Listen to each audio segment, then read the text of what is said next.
예, 안녕하세요. 인사드리겠습니다. 저는 사교육 걱정 없는 세상에서 정책실장을 맡고 있고 숭실고등학교에서 영어를 가르치고 있는 김승현이라고 합니다. 오늘 여러분들에게 이제 아깝다 영어 헛고생이라고 하는 소책자를 소개시켜 드리려고 하는데요. 부모님들의 가장 큰 고민은 아무래도 자녀의 이제 영어 사교육 문제, 영어 교육 문제인 것 같습니다. 이런 책 제목들을 보고 좀 깜짝 놀랐었는데요. 수학이 대학을 결정하고 영어가 평생을 좌우한다. 그리고 엄마는 전략가, 아이는 99% 엄마의 노력으로 완성된다. 이런 얘기들입니다. 그러니까 이 수학이 대학을 결정하고 영어가 평생을 좌우한다는 말도 참 무서운 말인데 그 옆에와 연결시켜 보면은 이 수학이 대학을 결정하고 영어가 평생을 좌우하는 것이 자녀의 몫이 아니라 엄마의 몫이다 이런 얘기거든요. 그러니까 그렇기 때문에 이제 부모님들, 특히 어머니들이 이 자녀의 교육에 대해서, 특히 이제 영어 사교육 문제에 대해서 많은 고민을 이제 하시게 되는 것 같습니다. 저희가 이 소책자를 만들게 된 거는 그렇게 부모님들이 고민과 고생을 하고 계시면서 영어 사교육에 많은 투자를 하고 계신데 우리나라에서 이제 영어를 접하기가 어렵다 보니까 어쩔 수 없는 부분이 있다고 하더라도 좀 이 카피에서 보시는 것처럼 저희가 볼 때는 다 필요한 건 아니다. 그리고 좀 해로운 것도 많더라. 그래서 좀 영어 사교육의 어떤 거품, 과잉 이런 문제에 대해서 좀 제대로 된 정보, 제대로 된 관점을 부모님들께 전달해 드려야 되겠다. 이런 고민을 가지고 이제 소책자를 만들게 되었고요. 처음에는 이제 아깝다 학원비라고 하는 이제 자녀의 어떤 그 학원 등 이제 사교육과 관련된 일반적인 책자를 만들었었고, 그리고 그 다음에 영어 버전이 이제 아깝다 영어 헛고생이고요. 작년에는 진로가 나왔고, 앞으로 이제 수학, 영유아 이런 것들을 이제 계속 시리즈를 이어가면서 낼 계획을 갖고 있습니다. 전부 한 12가지 이야기로 구성되어 있는데요. 12꼭지는 이제 여러분들이 자녀를 키우시면서 자녀가 커가는 어떤 연령별, 그리고 영어 공부를 해나갈 때 단계별로 만나는 고민들을 다루고 있고요. 처음에 이제 영어 교육은 빠르면 빠를수록 좋다라고 하는 내용이고, 그리고 하루에 30분 정도 영어를 하는 건 필수다, 영유아 시기에. 영어 유치원을 보내야 된다. 3학년 이전에 영어 교육을 반드시 시켜야 된다. 이런 내용들이 있고요. 그리고 또 방법과 관련해서는 영어 전문 학원, 엄마표 영어, 영어 캠프, 그리고 중학교, 고등학교 때 이제 맞닥뜨리게 되는 토익과 탭스 같은 거를 어떤 고익과 대입을 위해서는 필수적으로 해야 된다. 이런 내용들이고요. 그리고 영어 원서 읽기라든가, 그리고 실용 영어 회화 능력이 중요하다는데 좀 그것이 어떤 의미인가에 대한 내용들, 이렇게 좀 12꼭지를 담고 있고요. 이 책자는 그냥 제가 혼자서 또는 사교육 걱정 없는 세상 몇 명이서 그냥 만들어낸 책이 아니라요. 한 3, 4년의 연구기간을 거쳐서, 그리고 한 100차례가 넘는 토론회, 그리고 강연회, 전문가 간담회, 이런 것들을 거쳐서 만들어낸 것이고, 그 중에서 이분들의 이야기가 좀 가장 중요하고 핵심적인 진실을 담고 있구나라고 하는 26분의 전문가들을 그 속에서 추려서 그분들과 함께 이제 이 작은 책자지만 그 내용들을 좀 핵심적으로 다룬 것이기 때문에요. 책자는 짧은 소책자이지만 그 안에는 정말 주옥 같은 아주 중요한 정보들이 담겨 있습니다. 여러분들이 아마 이제 자녀 영어 교육과 관련해서 이런 상태이실 겁니다. 부모님은 많은 정보 속에서 고민하고 있고 아이들은 그 속에서 힘들어하고 있는데요. 이 소책자를 통해서 좀 부모님들은 자녀 영어 교육은 이렇게 시키면 되는 거야.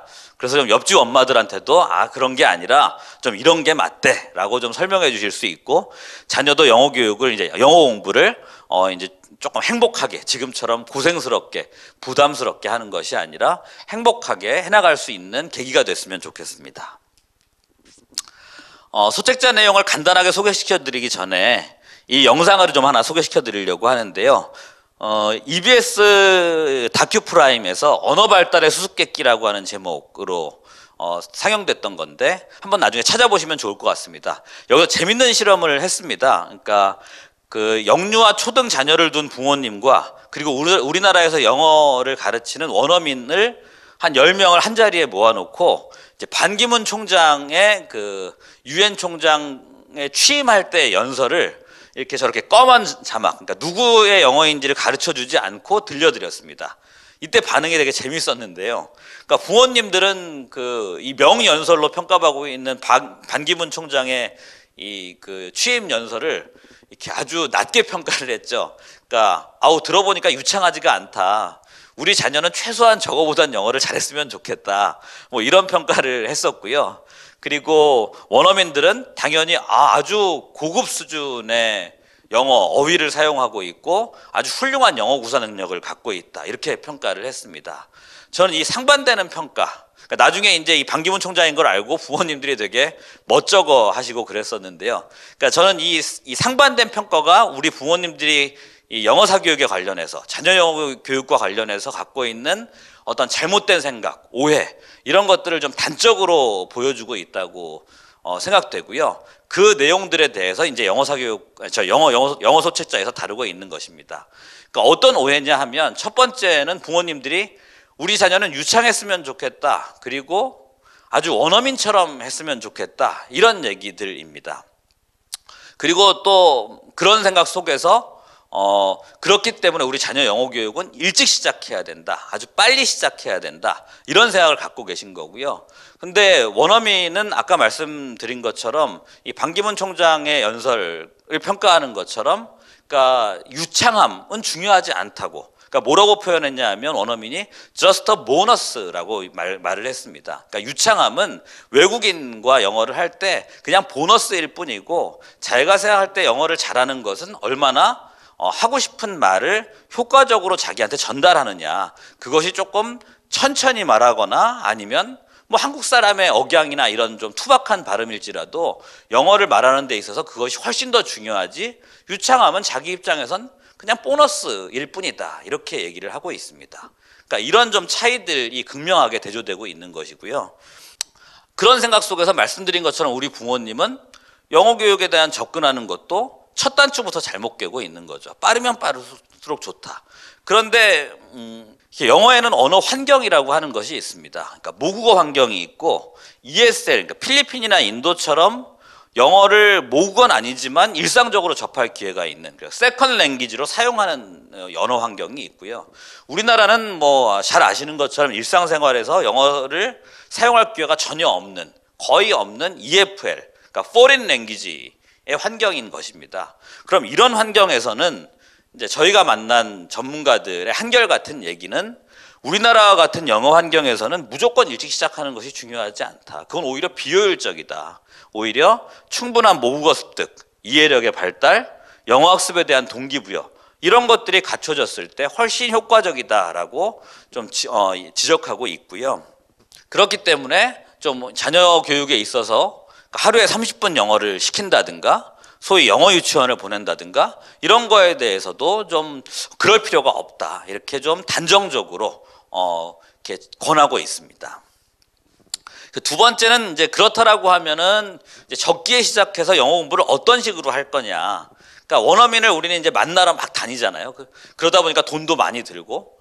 근데 원어민을 뭐 매일 만날 수 있으면 그게 제일 좋을 텐데, 그럴 수 있는 건 아니고, 영어 뭐 사교육에 투자하는 것도 한계가 있다 보니까 그런 방식보다는 좀 새로운 접근 전략이, 새로운 접근 방법이 필요한데, 그거는 좀 영어 원서를 활용한 방식이다. 근데 여기서 영어 원서, 영어 독해라고 하면 저 오른쪽, 우리 어른들의 경험을 갖고 있는 것처럼 그냥 짧은 지문, 어려운 문장을 이렇게 분석하고 문법을 따지는 방식이 아니라, 우리 자녀들이 어렸을 때 우리말 동화를 읽듯이, 그러니까 초등학교 3학년, 4학년, 9학년이 되면서부터 좀 영어 교육을 접하게 될 때 쉬운 영어 동화책, 그런 것들을 통해서 영어를 접하는 방식이고요.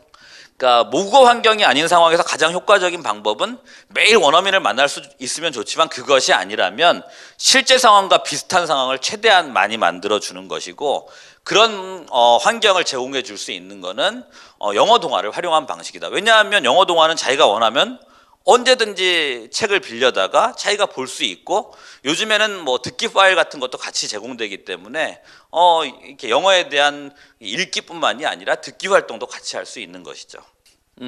이 한 중학교 선생님이 이제 방과학습에서 이용하는 책인데요. 근데 영어 원서지만 사실은 초등학교 한 1학년이 보는 그러니까 미국의 초등학교 1학년 수준의 영어 책입니다. 그러니까 그림이 있고 몇 줄의 이제 영어 문장이 있는. 근데 재밌는 거는 이 영어 선생님이 이 책을 이렇게 활용하는 이유가 아이들의 영어 독해 실력을 늘리기 위해서가 아니라 쉬운 영어 원서 읽기가 아이들의 영어 말문을 틔우는데, 그러니까 우리가 그렇게 강조하는 실용영어 회화 능력을 기르는데 오히려 훨씬 더 효과적이더라, 이렇게 판단을 했다고 이야기하고 있습니다. 크라센이라고 하는 세계적으로 유명한 제2언어 습득 이론의 대가인데요. 이분은 이제 이렇게 제안하고 있습니다. 한국과 같은 아시아의 국가들, 그러니까 아까 말씀드린 모국어 환경이 아니라 이제 모국어가 있고 외국어를 이렇게 접할 기회가 없는 우리나라와 같은 환경에서는 초등학교 때부터 회화를 가르치려고 하지 말고 영어 도서관을 많이 지어서 많은 책을 읽을 수 있도록 해라. 그러면 이후에 회화도 손쉽게 배울 수 있다. 저는 이 분의 말이 자녀 영어 교육에 대한 접근, 그리고 사실은 더 중요하게는 우리나라 학교 영어 교육의 접근과 관련해서 좀 다시 생각해 봐야 될 많은 시사점이 있는 내용이라고 생각합니다. 마지막으로 이제 아까 말씀드린, 그러니까 회화 중심의 실용 영어 능력이 과연 무엇이냐, 그냥 이렇게 유창함이냐 막연히, 아니면 좀 다른 어떤 이야기이냐, 뭐 이런 내용인데요. 그리고 글로벌 시대, 요새 이런 얘기도 많이 하잖아요. 그러니까 아까 원어민의 이렇게 이야기를 들려드린 것처럼 이 김혜영 중앙대 영어교육과 교수의 이야기인데 똑같은 이야기를 하고 있습니다. 일상적인 의사소통의 차원에서도 회화 능력은 좀 더 폭넓게 이해될 필요가 있다. 우리가 외국에서 길을 묻거나 물건을 사거나 하는 수준에서 대화를 마칠 게 아니라면 오히려 어떻게 말할 것인지, 그러니까 how to say, 얼마나 그럴듯하게 원어민처럼 들리게 말할 것인지가 중요한 것이 아니라 무엇을 말할 것인지, 그러니까 what to say가 훨씬 더 중요하다. 그러니까 상식적으로도 그렇죠. 여러분이나 여러분의 자녀들이 외국인을 만나서 이야기를 할 때 조금 천천히 이야기할지라도 그것이 어떤 취미와 관련돼서건 직업과 관련돼서건 그 취미에 대한, 직업에 대한 어떤 열정이나 전문성, 그리고 자기가 하고 싶은 말이 자기 안에 가득 차 있어야지 그거를 영어로 말할 수 있는 것입니다. 그렇지만 우리나라는 사실은 지금 자녀 영어 교육의 순서가 정반대, 거꾸로가 되어 있는 거죠. 그냥 영어를 무조건 먼저 이렇게 길러놓고 그 다음에 이제 뭐 자기의 진로 이런 생각을 하라, 이런 건데요. 그것이 아니라 오히려 자녀들은 자기의 성장하는 과정들이 더 중요하고 자기의 진로에 대해서 고민하는 것이 더 중요하고 그런 바탕 위에서 영어 공부를 해나가야 되는 것입니다. 그렇다라고 하면 시작시키기가 중요한 것이 아니라 그런 어떤 동기부여가 되어 있고 자기의 생각이 좀 확고할 때 영어 공부를 해나가면 훨씬 더 효과적으로, 그리고 오히려 더 좀 들릴 때는 투박하게 들릴지 모르지만 원어민과 대화를 나누는데 정말 아무런 문제가 되지 않는 그런 정도의 영어 실력은 충분히 가르칠 수 있다, 기를 수 있다. 이런 것들이 좀 저희가 내리고 있는 결론이고요. 모쪼록 이 소책자가 여러분들의 그동안 갖고 있던 영어사 교육에 대한 어떤 오해나 좀 잘못된 생각들, 그리고 이런저런 고민을 안겨주었던 문제들이 해소가 되는 좀 어떤 실마리가 되기를 바랍니다. 예, 감사합니다.